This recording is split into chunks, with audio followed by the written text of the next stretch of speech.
Olá pessoal, tudo bom? Hoje a nossa aula é sobre algas. Então vamos lá. As algas, elas podem ser uni ou pluricelulares. Vivem na água doce, na água salgada e também em ambientes terrestres úmidos. Todas fazem fotossíntese, tá? Elas possuem cloroplastos com clorofila, mas também apresentam outros pigmentos. Então, mesmo tendo outra cor, a clorofila fica encoberta, então todas elas fazem fotossíntese, tá? As algas microscópicas, elas fazem parte do fitoplâncton. Então aqui, o fitoplâncton é o produtor dentro de uma cadeia alimentar, né? Depois dele vem o zooplâncton, que seria consumidor primário, secundário, enfim. Então, a importância delas é muito grande em relação a isso, porque elas são a base da cadeia alimentar aquática. Quanto aos ciclos reprodutivos, elas apresentam reprodução assexuada, que pode ser por bipartição, que é a mesma coisa que divisão binária, isso nas unicelulares, tá? Então, de uma célula forma duas, como vocês até já estudaram lá nas bactérias. Por fragmentação do talo, então ela tem um talo, esse talo se desprende e ele faz mitose. Então, produziu uma outra alga dessa forma. Ou por esporulação, que é a formação de esporo. Então, o esporo cai num ambiente favorável e ele forma uma nova alga. Então, esses são os tipos possíveis de reprodução assexuada. Também fazem alternância de gerações. Então, na alternância de gerações, elas fazem a reprodução sexuada e assexuada ao mesmo tempo, certo?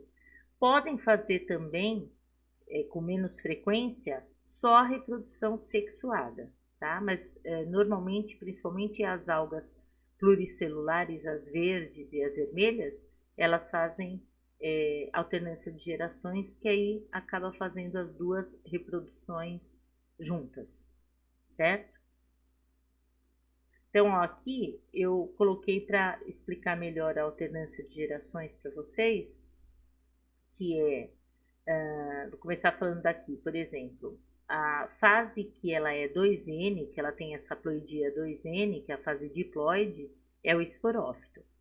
Esse esporófito ele vai sofrer meiose, e aí ele vai formar esporos que são N, tá? Esses esporos vão sofrer mitoses e vão formar aqui os talos, tá vendo?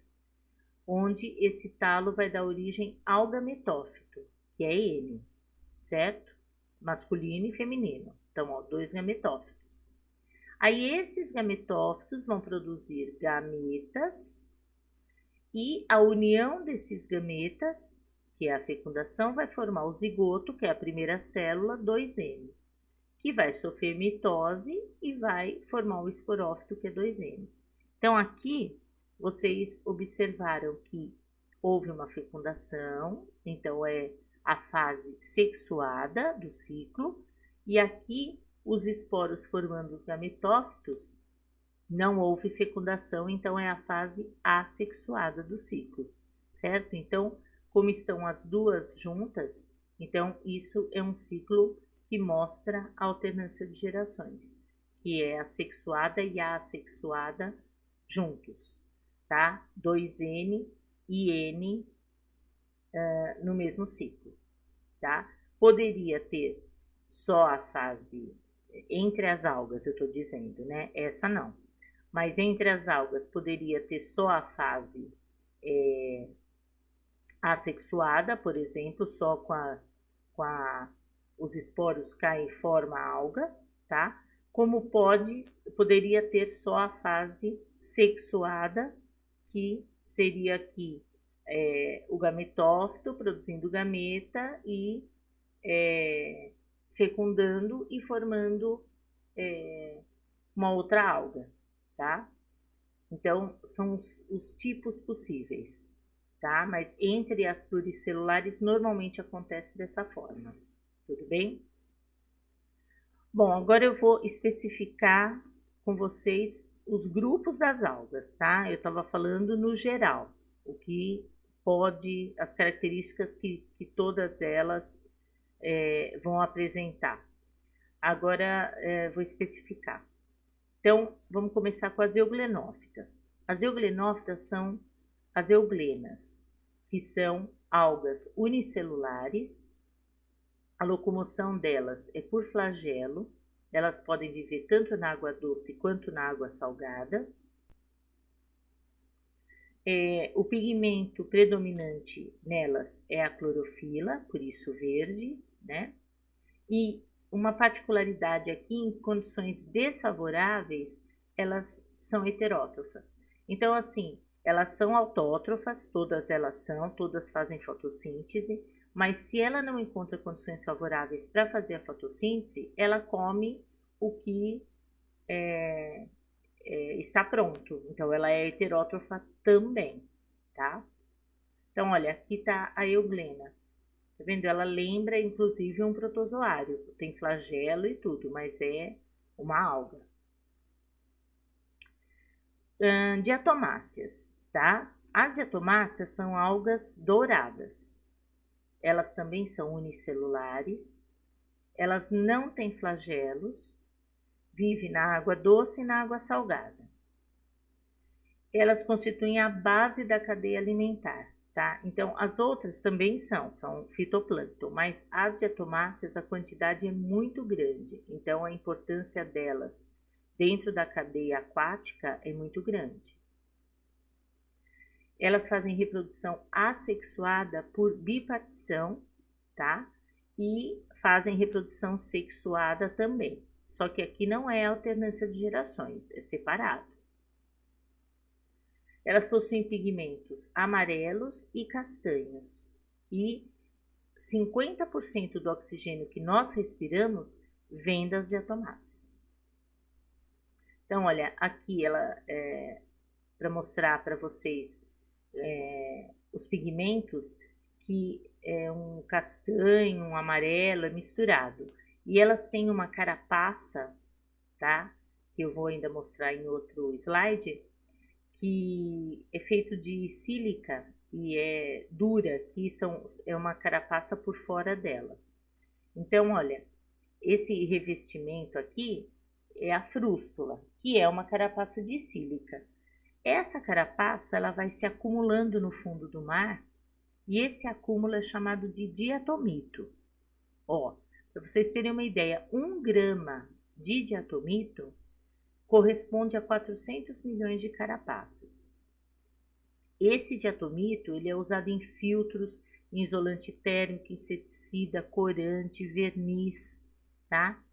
Então, olha, essas são as carapaças. Tem uma variedade muito grande, né, dessas frústulas aí, que é tudo feito de sílica, e elas formam, aqui dá para notar nesse aqui, ó, elas formam como se fosse uma caixinha. Então, ocorre a reprodução. Então, aqui tem uma. Aí faz a reprodução, aí forma outra e elas encaixam aqui, forma como uma caixa, tá? Então, essas são as frústulas que vão dar origem ao diatomito. Então, olha aqui. O acúmulo aqui, que eu falei para vocês que em 1 grama tem 400 milhões de carapaças, esse é o diatomito que é usado na indústria. Tudo bem? Uma curiosidade aqui é que o deserto ele levou milhões de anos para se formar, o oceano secou, se elevou e aí formou lá o deserto.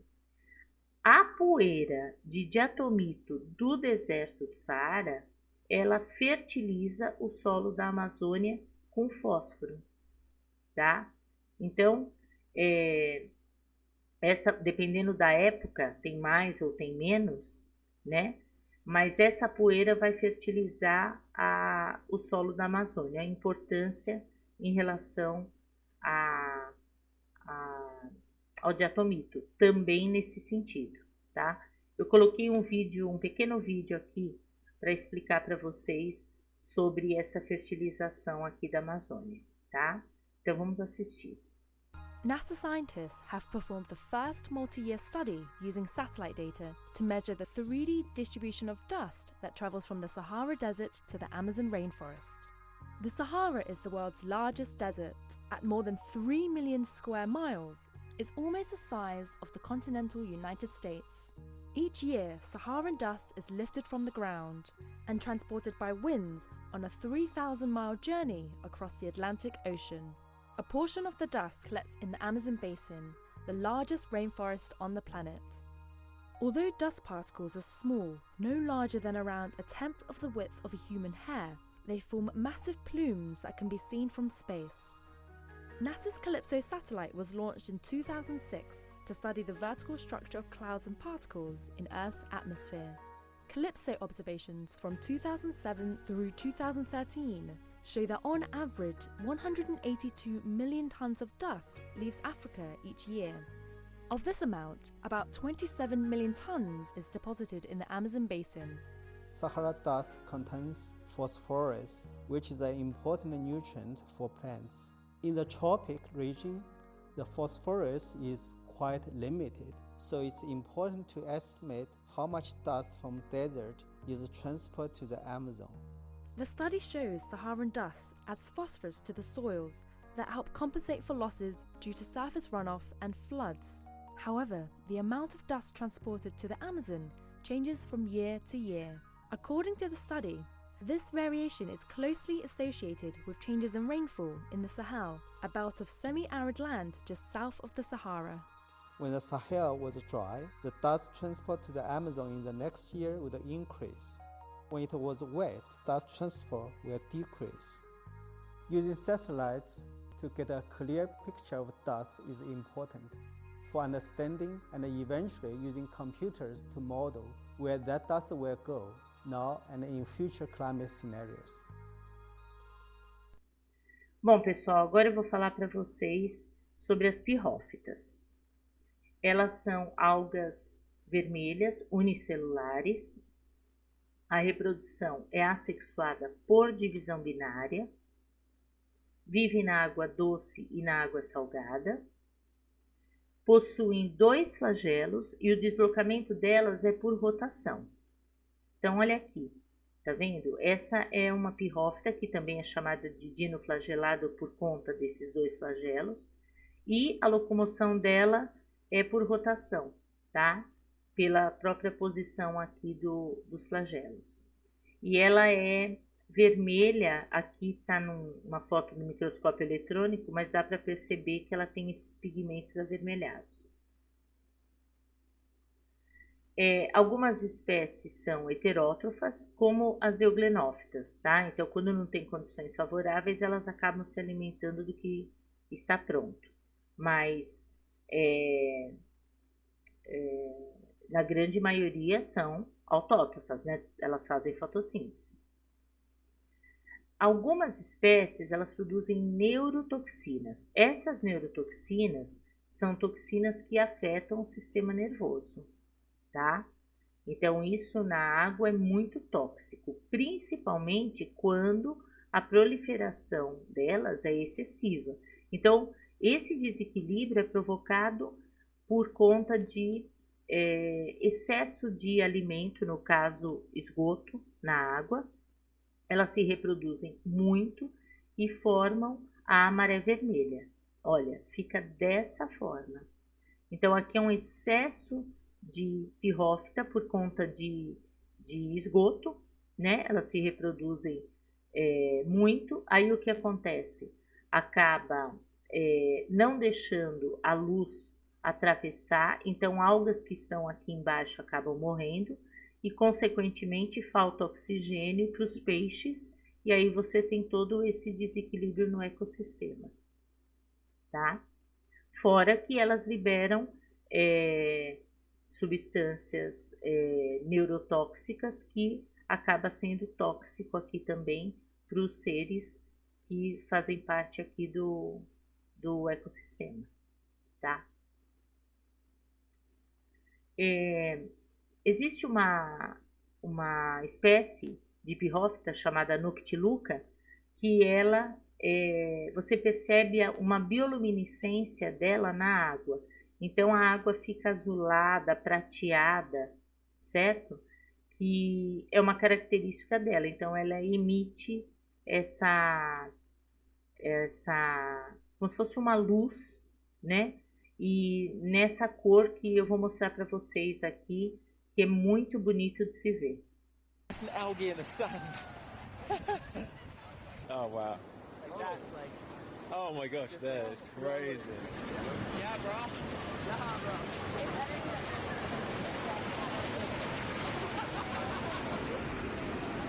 Oh yes.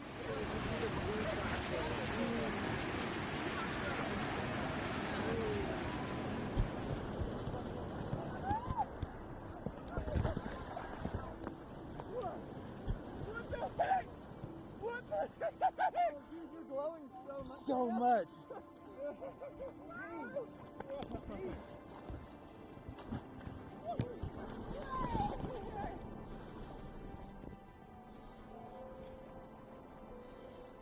Oh, it's so glowy.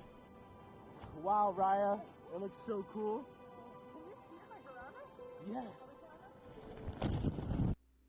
Bom, agora nós vamos falar das clorofícias. As clorofícias são algas verdes pluricelulares, na maioria delas, tá? Poucas espécies são unicelulares e têm flagelo, a maioria é pluri. Vivem na água doce, na maioria delas, 90% vive na água doce, também vive na água salgada, na neve, no gelo, nas rochas úmidas. Então, assim, o habitat é muito variado. O pigmento predominante é a clorofila, por isso verde. Olha, tá? Essa eu já até mostrei lá na frente para vocês a reprodução. Ela é a uva, tá?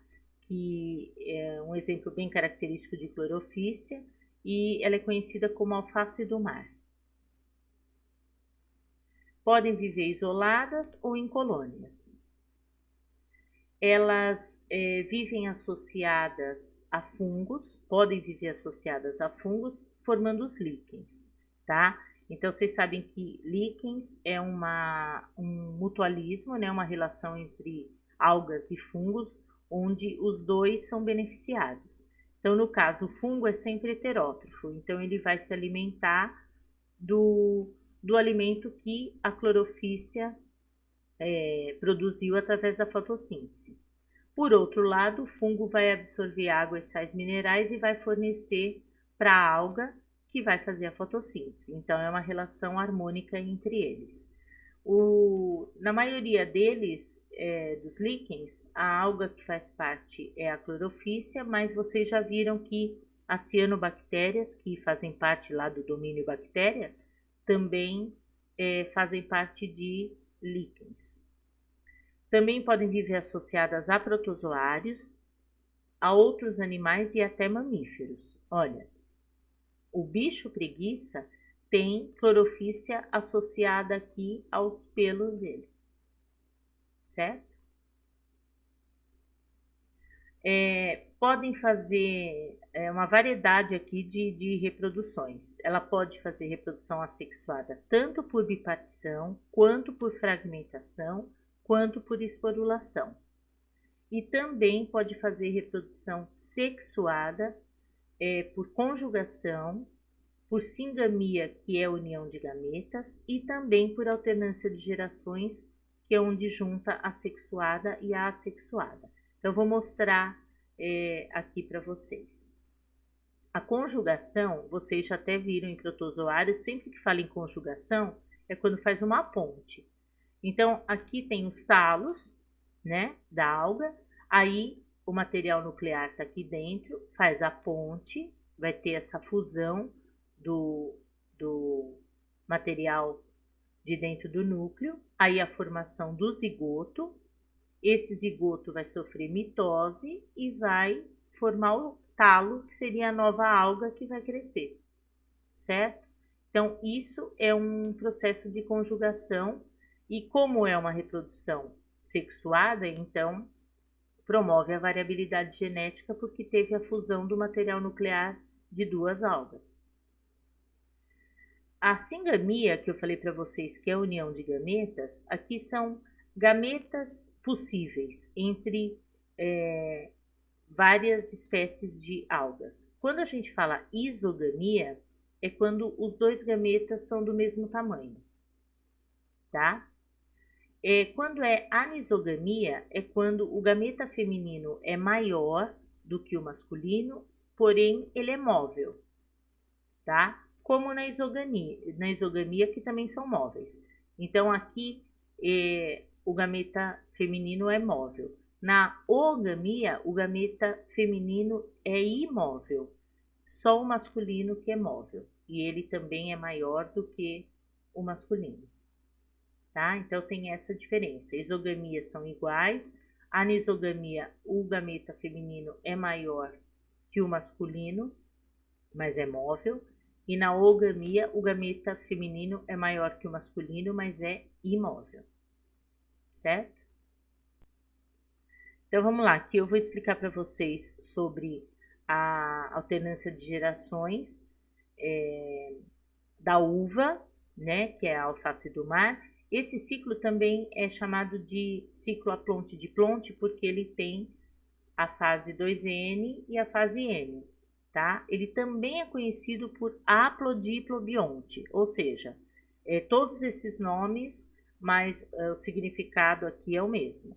Então vamos lá, vou começar do esporófito. O esporófito é 2N. Aí ele tem aqui espalhado nele esses esporângios, que é a estrutura que forma os esporos. Nesse caso, os esporos aqui são chamados de zoósporos, tá? Eles são todos N porque eles vieram de uma meiose do esporófito. Aí esse esporo vai formar gametófitos, feminino e masculino, certo? Aí esses gametófitos são N. Eles têm aqui os gametângios, que são estruturas formadoras de gametas. Então, vai ocorrer aqui a formação de gameta feminino e de gameta masculino, certo? E aí vai acontecer a fecundação, a junção desses gametas. Olha, percebe que esses gametas aqui são iguais, tá? Entra naquela definição ali que eu falei para vocês da isogamia. Aí eles vão se unir e vão fecundar e formar o zigoto, que é 2N. Esse zigoto, por mitose, vai formar o esporófito, certo? Então, como teve as duas reproduções, as duas fases, essa foi a fase, quando o esporófito formou o gametófito, é a fase assexuada, e quando o gametófito formou o esporófito, é a fase sexuada. Então, teve a fase diplonte, que é diploide, e a fase aplonte, que é o haploide, certo? E isso é uma alternância de gerações. Tudo bem? Bom, agora nós vamos falar das feofícias. As feofícias são pluricelulares e elas têm um pigmento chamado fucoxantina, que é um pigmento marrom. A parede celular é feita de celulose e elas vivem fixas no fundo, tanto na água doce quanto na água salgada. Algumas espécies são comestíveis. Elas produzem uma substância chamada algina, e essa substância é usada como espessante em sorvetes, cremes, pudins, pasta de dente. Ela é que dá a cremosidade, tá? As feofícias de grande porte são chamadas de sargassos. Elas chegam a apresentar 100 metros de comprimento. Olha aqui, tá? São esses locais onde tem esses sargassos, são conhecidos como floresta de feofícias, certo? Chega a ter 100 metros aqui de comprimento. Algumas espécies têm umas bolsas de ar que ajudam na flutuação. Olha, tá vendo essas bolsinhas? Aqui tá cheio de ar e ajuda a flutuar. A reprodução, ela é a plonte de plonte na laminaria, que é um tipo de feofícia, e ela é só de plonte, então só tem a fecundação, não tem a fase assexuada, nos fulcos e no sargassum. O sargassum é esse que eu mostrei para vocês agora no slide anterior. Eu vou mostrar para vocês o que é a laminaria e o fulcus. Então, ó, essa é a laminaria que faz o ciclo aplonte de plonte. E esse é o fulcus que faz o ciclo só de plonte. Ó, aqui também ele apresenta as bolsinhas de ar para flutuação, tá? Agora, para finalizar, nós vamos falar das rodofícias, que são algas vermelhas. Nós já falamos de algas vermelhas lá no outro slide, que até nós falamos da maré vermelha, só que as pirrófitas, que são aquelas algas vermelhas, são unicelulares. Agora nós estamos falando das pluricelulares. O pigmento vermelho é chamado de ficoeritrina, tá? Então, essa é a alga vermelha. Esse é o pigmento aqui. Elas vivem fixas no fundo, principalmente na água salgada. Chegam a ter até 3 metros de comprimento. Algumas espécies são comestíveis, como o nori do sushi. É essa alga que é feito nori, que é feito sushi. O nome dela é nori. Então aqui, ó, ela é mais escura, essa da alga do sushi, que ela é um verde misturado aqui, ó, dá para perceber que é meio avermelhada, mas ela é rodofícia também, tá? Não é totalmente vermelha, mas é essa alga que é utilizada aqui do sushi e ela tá dentro da característica das rodofícias. A parede celular é feita de celulose e de carragenina. E da parede celular se extrai uma substância chamada agar. Então, olha, esse agar ele é utilizado como meio de cultura em laboratório. Então, eles colocam esse agar em placas de Petri para fazer cultura de fungos, cultura de bactérias. Fica como uma gelatina sem sabor, aquela cor da gelatina sem sabor no fundo da placa, e ali eles promovem o crescimento de fungos, de bactérias. Então, é utilizado muito para isso. O agar também é utilizado para cápsula de medicamento, então a cápsula parece um plástico, mas é feito de agar, por isso que pode engolir. Cosméticos, moldes dentários, então esse agar é utilizado para tudo isso. A carragenina, que faz parte aqui da parede, também é usada como espessante em sorvetes, cremes, pudins, pasta de dente, para dar cremosidade. É como a algina da feofícia, tá? E a reprodução da rodofícia é a plonte de plonte, certo? Que é alternância de gerações. Bom, pessoal, finalizamos o reino protista com essa aula. Nós já vimos, então, os protozoários, as doenças que eles provocam e finalizamos com as algas, tá bom? Espero que vocês tenham entendido. Um beijão para vocês e até a próxima aula. Tchau, tchau.